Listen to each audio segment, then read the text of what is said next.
Abimiz Çatalca'nın meşhur Çatalca'nın meşhur dablukacısı. şey yapacağız, röportaj yapacağız.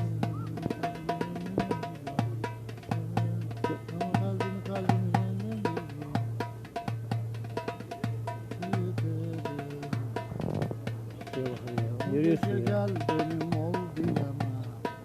Sana ben aşkımı söyleyeme. Utanırım beni öp diyeme. Eline sorma beni. Yaralama vurma beni.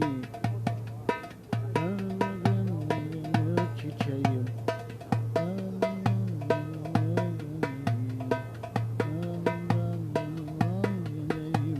Şerefine vur kadehi.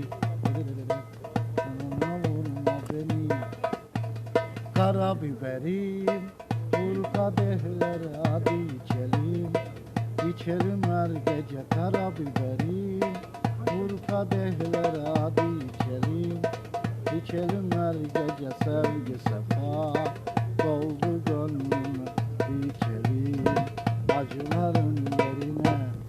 Allah bir harika. Harika ya vallahi. Bir darbukacı gözüyle Çatalca'yı biraz anlatır mısınız? Evet. Anladın mı? Doğru vallahi gerçekten doğru. Ne dersin bu güzel şehir için? Ha? Bu güzel Çatalca için ne demek istiyorsunuz? Yani ne söylemek istersiniz? Güzel Çatalca için Evet. meşhur olmak istiyoruz ya.